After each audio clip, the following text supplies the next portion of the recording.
Ciao mga man! Welcome sa Day 3 Travel Vlog to Europe. After mag-breakfast, papunta na kami sa Porto Tronqueto. Nasa 15 minutes lang yung biyahe. Kasi nasa may bandang outside part lang ng Venice yung hotel namin kagabi. At nandito na kami sa Tronqueto mga man.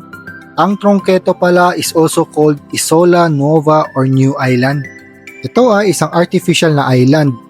At ang primary parking garage ng mga sasakyan, drop-off point at ang terminal ng mga water transportation like Vaporetto or water bus, motonave, water taxis at iba pa. Tapos may train station din na malapit dito at yung people mover na from Tronqueto to Piazzale Roma. Tapos from there maglalakad or sasakay ulit kayo ng water transpo papuntang Inner Venice at ito yung pinakamabilis at mura na way. Bawal pala kasi ang sasakyan sa Venice mga man dahil halos buong Venice ay walang daanan na ginawa para sa mga sasakyan at marami din itong mga tulay. Kaya instead of sasakyan, ang mga ways of transportation sa Venice ay vaporetto, gondolas, water taxis at syempre yung mga paa natin or walking. At pasakay na kami sa motonave mga man, medyo malaki tong bangka na sinakyan namin kumpara sa vaporetto at water taxi.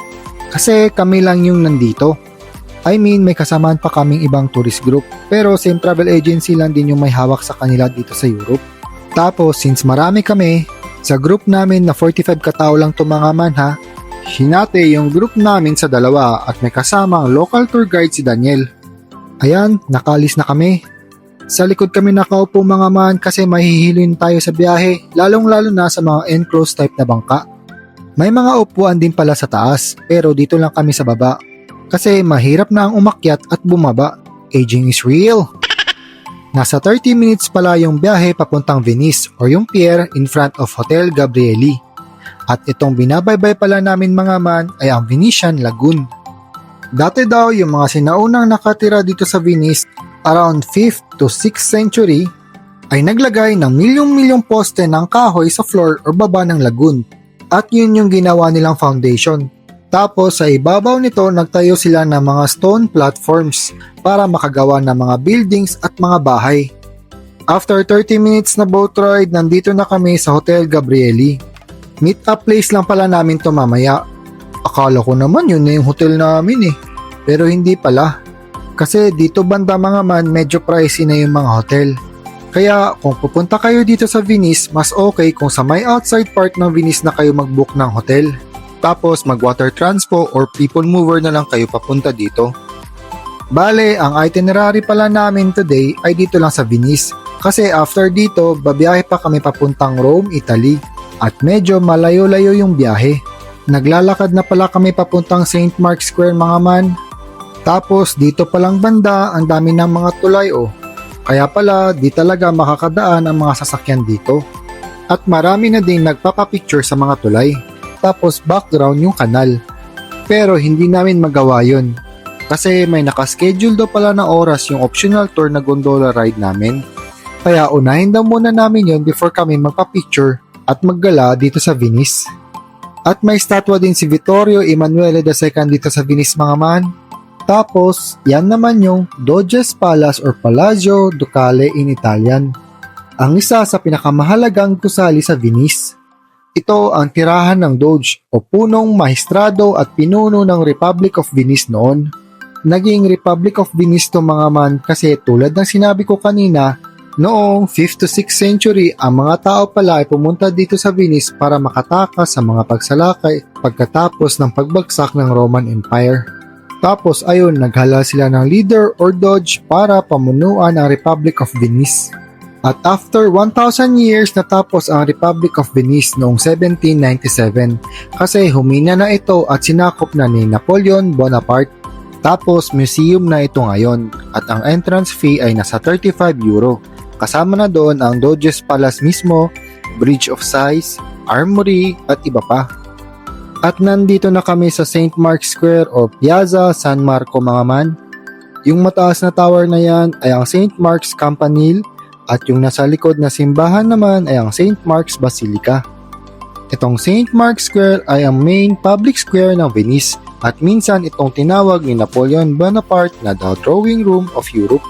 dahil sa kagandahan at kahalagahan nito. So, team huddle muna before pumunta o sumakay ng gondola. At kung napapansin nyo mga man, konti lang kami kasi hinati nga kami sa dalawang group. Tapos yung isang group naman na sa ibang part ata ng St. Mark's Square nag-huddle.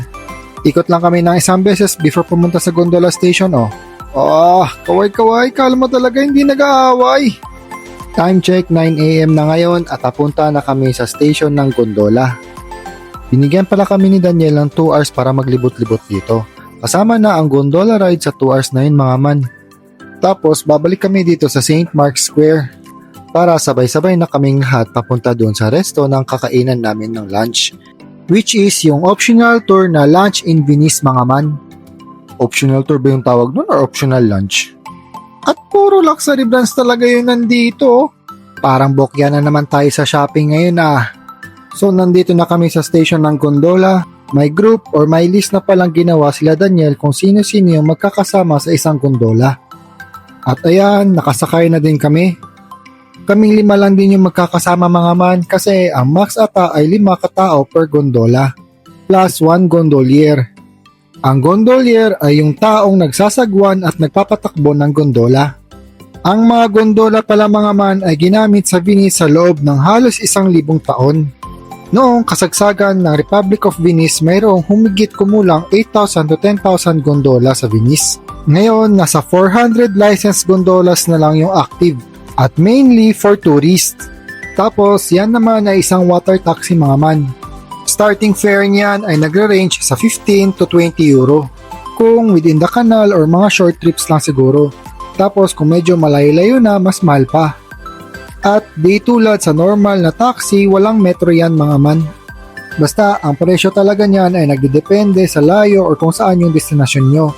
At siguro sa negosasyon or tawad skills nyo din. At balik tayo sa gondola mga man. Dati pala may iba't ibang klase ng kulay ang mga gondolas. Tapos yung iba na mayayaman o may kaya, may mga gintong palamuti pa. At naging status symbol competition. Kaya nagpasa ang gobyerno ng batas na sanctuary laws na naglilimit sa excessive luxury decorations at dapat ang gondola ay kulay itim lang. Tapos yan naman ay mga delivery boats mga man na nagdi-deliver ng mga pagkain at mga inumin sa isang resto or hotel ata yan. Tapos kahit ang mga ambulansya, pulis at fire truck sa Venice ay mga bangka. Ayan, nandito na kami sa Grand Canal. At kung naguguluhan kayo kung bakit Grand Canal na ang tawag dito, huwag kayong mag-alala. Pareho lang tayo. Hindi. Joke lang. Kasi itong Grand Canal ay malaki at medyo malalim na. At isa lang. Kumbaga, ito yung main highway. Samantala, ang normal na canal or canal in short ay maliit at makitid lamang. Tapos marami ito, kumbaga mga eskinita. So since ito na nga ang main highway or main waterway mga man, marami nang dumadaan dito na bangka at medyo maalon na kaya gumigewang-gewang ang gondola. Pero kahit ganon, huwag kayong galaw ng galaw or lipat ng upuan kasi magagalit ang gondolier. At mafe-feel nyo din talaga na hindi balance ang gondola kasi hindi pareho ang size or shape ng left at right side ng gondola. Kung ayaw nyo yung maraming tao dito sa Venice mga man, umaga kayo pumunta. Kasi kung lunch or hapon na kayo pupunta dito, sobrang dami na ng mga tao. Lalong-lalo na doon sa St. Mark's Square at sa may pier. After ng gondola ride, naglalakad kami at naghahanap ng mga mabibili. May nabili kaming leather bag at pitaka dito mga man. Kasi sikat ang Italy sa mga high quality leather. Pero kahit hindi pala kami nakabili dito, okay lang. Kasi may budol shop pala kaming pupuntahan sa susunod na araw. Bale, may 2 budol shop pala sa tour na to. Una ay ang leather shop nga, tapos pangalawa naman ang fragrance shop. After makabili at dahil hindi kami nakapagpa-picture sa mga tulay kanina, nagpa-picture lang kami dito tapos bumalik na ng St. Mark's Square. Ayan, naglalakad na kami papuntang resto mga man. Ang menu pala sa optional tour or lunch ay pasta of your choice, fried seafoods at drinks of your choice. At since allergic ako sa hipon, pina-change ko yung akin sa chicken. At nandito na kami sa resto for lunch mga man. Pag hindi ka pala nag-avail sa optional tour or lunch, maghanap na lang kayo na makakainan dito. Marami namang mga resto kaya no worries. After lunch, nandito ulit kami sa St. Mark's Square at papunta na sa Hotel Gabrieli. Kasi aalis na daw kami ng 1pm.